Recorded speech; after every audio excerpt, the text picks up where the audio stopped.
Hello guys, in this video I am going to show you how to send your drawing on the ibisPaint X application.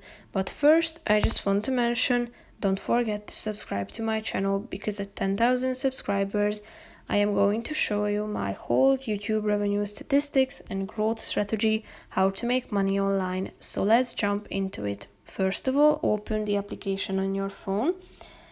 And then tap on the My Gallery option and select a drawing from your gallery that you would like to send. So click on the relevant one and then tap on the send icon down below, which is the fourth option.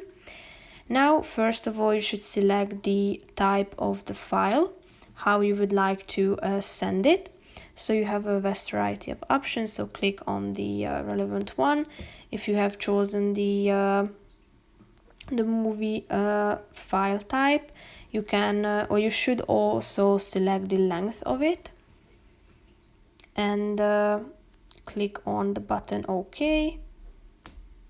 So now we need to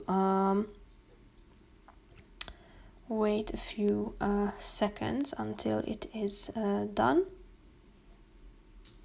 And then we will be able to select the kind of like social networking site through which you would like to send it to your friends, or you can also send it via airdrop, message, and other social networking sites that are listed here, or even via email or Gmail. So that's pretty much it for this video. I hope you found it helpful. If you did, consider subscribing and see you in the next video. Bye bye.